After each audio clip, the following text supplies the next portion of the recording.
This special presentation of IWA 2018 was made possible by Evanix Airguns, Umarex Arnsberg, Hudson USA, Daystate, Diana, FX Airguns, Air Arms, JSB Predator International, and H&N Sport. And you guys know the best way to thank them. Okay, folks, we are here with Jor Siemens, Director of Sales and Marketing for H&N Sport Pellets out of Germany. And these guys have been behind AEAC since pretty much the beginning, and they've always taken very good care of us so that, we can move their product through the channel and you guys can experience it at home. So it was a real honor and a privilege to be able to come all the way here to Germany and visit with these guys, where they're based out of. But, there's you guys, and then there's us, and then there's things we don't know. We always have questions, and we know H&N Sport is the brand that has just the largest variety of pellets on planet Earth. We also know them as a brand that has very good quality and consistency, a very loyal following. But there's a lot that these guys don't know about your company. Like, they don't know that you manufacture for reloads for powder burning. Mm-hmm. And they probably would love to hear a little bit about your company, how it got its start and where it is today, and maybe even talk about a little bit about the manufacturing process, mm-hmm. As well. So maybe I'll turn the floor over to you, Jor, and tell us a little bit about the history of H&N Sport, if you wouldn't mind. Okay, because it's a quite long history. Well, give us the short version. Yeah, okay. The company started 1825. But at that time, not in the manufacturing of any bullets or pellets or something like that.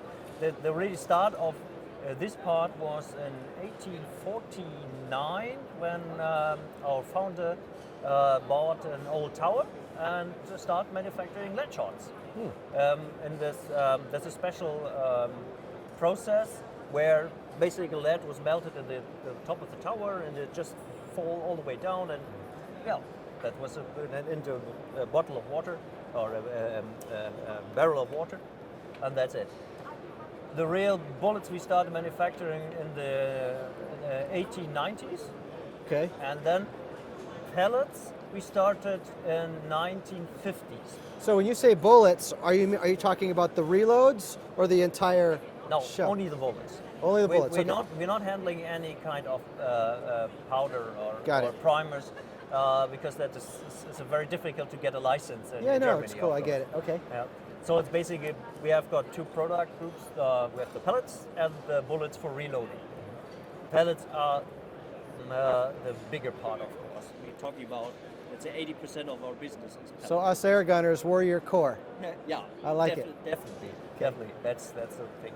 And we, as I said, we try to make a pellet for every purpose and for every caliber, and which is quite challenging in these days because there's so many new big bore calibers coming out. It's difficult to keep up with it. And I'm laughing because it seems like every day that you wake up in the morning, these guys have developed a different kind of pellet, which is so much fun for us because air gunners, we're a race of master tinkerers. The mystery and the solving of the mystery and just the whole discovery process. That's where a lot of the fulfillment comes in for us. So it really is so much fun testing and playing with all your different pellets because air guns are like a jigsaw puzzle.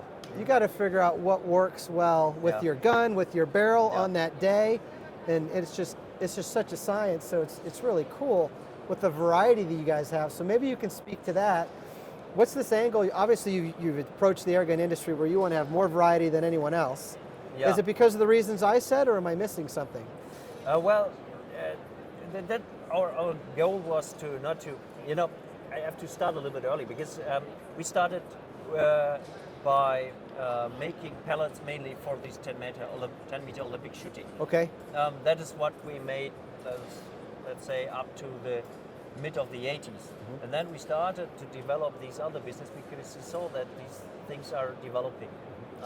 All things, these round nose pellets and the spike for hunting, special hollow point pellets.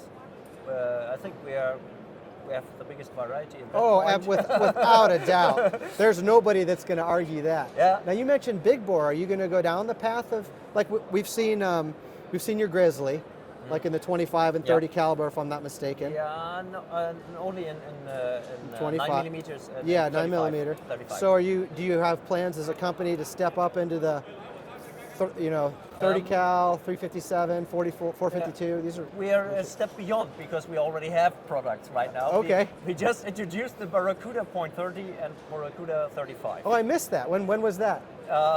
Today. Oh, okay. I didn't miss it. So there we go. No, just kidding. Yeah. Basically, the IWA is the show where we started production. Okay. And we also looking for 45 as well. Great. But that takes a little bit of time. That's great to hear. That is a pathway that our industry has gone down, and it's nice because it's a segue into the powder burning and the hunting crowd, and it gets those guys excited. So we appreciate it when you guys focus on making those big bore products. Can I ask you the manufacturing process? What do you guys do differently as far as how you approach that? Maybe with your lead composition, your machinery, your quality control. What's your approach there? Basically, it's all the way through the process. Okay. I mean, the process is a two-step process. The first step is to make lead wire from lead. We have our own furnaces, and we make the own lead wire. The lead wire needs to be very consistent with the diameter, regarding the diameter. So the weight is proper. Yeah, then at the end, it will have an influence on the weight, and the weight tolerances. But in this case, we are talking about the tolerances, and we measure that even with laser devices, all the way through the wire. Okay. And in the process is even a start. We have to make a step before. Well, yeah. The lead. The composition. To get the composition of the lead, because we're getting high quality lead and has a certain amount of antimony in it. Okay, so there's a proprietary mixture there, yeah, I'm guessing. Yeah. Our pellets are usually a little bit harder than the competitors. They are, and I want to speak to that, and we may have some new air gunners at home, and there's not a best pellet. You just got to find out what your gun likes, and to yours point, some guns like hard pellets, some barrels and guns like soft pellets, and so, they're all important, but something we know, experienced air gunners know H&N for is a harder alloy, which is important in hunting, and it's important when, you can have a gun that during the cycling or firing process can beat up the pellet.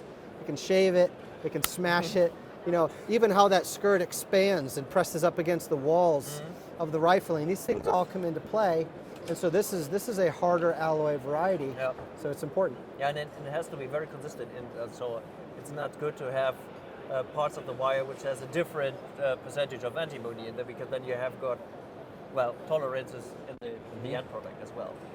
So the swaging of the pellet is a two-step process in it, where the first step is always to cut the wire in the right length, and there you define the weight of the pellet. Okay. So if then we have tolerances in the diameter, you have tolerances in the weight. Okay, so the cutting is important because cutting equals weight. Cutting is the first thing. And then you make the skirt and then the head. This is not in one process. That has the advantage that we have a bigger flexibility of making different shapes. And we can even combine shapes if you like to. You see the Barracuda Hunter, Barracuda Hunter Extreme, they have basically the same skirt, but a different head. So it's easier to exchange that. So I want to speak to that. That's interesting. I just released a new website. It's called AEAConline.com, and I have my 2017 most memorable guns in there. And I've also got my go-to pellets list.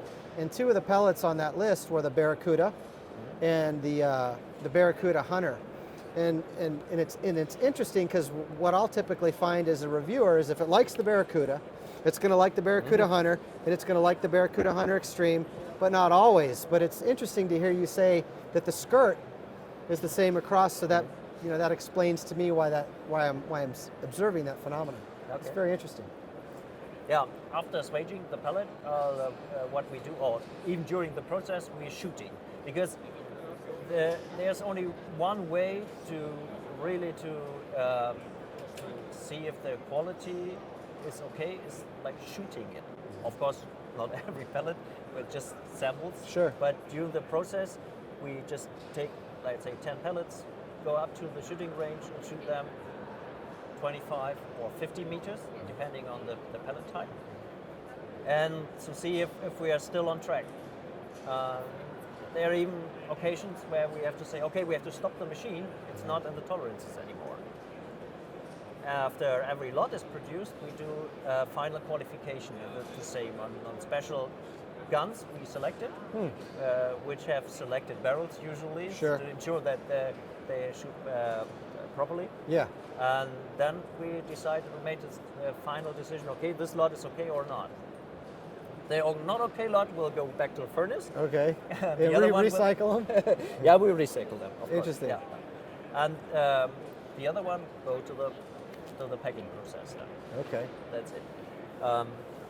Yeah, and of course we do also a visual inspection as well. But at the end, visual inspection is important, but most important is what are the results on the shooting range. Yeah, you've already taken the steps from the composition of the lead to the proper weighing and cutting of the lead to the, I'm guessing it's some kind of a mold or stamping, process. So by the time you get to QC, you're shooting it, at 25, 50 different guns. So by the time you get to QC, it should be kind of a no-brainer. Yeah, is what you're saying. Yeah. But you never know. Yeah, you never so know. always gotta keep an Sometimes you eye. make everything wrong. Everything right in the process before that, and then you're going to the shooting range and it does not work. You never know. Yeah, sure. That's sometimes that's one of the riddles. One of the not Always. the riddles. What? Well, just I'm kind of giggling with you because this poor man, you guys don't know, but I saw his appointment calendar, and this guy has an appointment. You talk about brain damage, pretty much every 30 minutes to every hour, like 10-hour days for like 4 days straight. So, and he's doing this not in his native tongue, so you have to forgive him if he makes one little slip. The man's got a lot coming at him, but. Yeah, Miracle was the word I'm looking for. Yeah, just, Miracle, yeah. not riddle. Well, so do you guys, you have such a variety of pellets. Is there one machine No. that makes all these, or do you guys have like a? No, 30. We have got 35 machines. Okay. How big is a machine? Like the size you Like a photo, like a giant photocopier. Yeah. We have got different types, but the main machines are all the same. There are 30 of them, and basically you can make every pellet in every machine. Some exceptions. The sniper line is made on special purpose machines because they have a shape we cannot make on the standard machines. So, Okay. But on the pile driver as well. The Okay. pile driver is special anyway. All right. So that's it. But and they're running 24 hours a day, Wow. 6 days a week. Am I allowed to ask how many pellets you put out in a day or a week? I know that we're doing around 1.3 billion a year. That's a lot. That's a lot of air. That's a lot of air. Okay, so we know you've gone down the path of the big bore. Have I forgotten to ask you? Are you doing anything else new this year? Well, the big bore is one of the biggest topics. My dream is to have a big bore Barracuda Hunter Extreme and a big bore Hornet. Whack. Ooh, a big bore Hornet, really? Yeah, but then we need to invest a little bit more time into the machinery because they are now not able to make hollow points. The machine. Because these pellets are not made on pellet machines; they are made on bullet machines.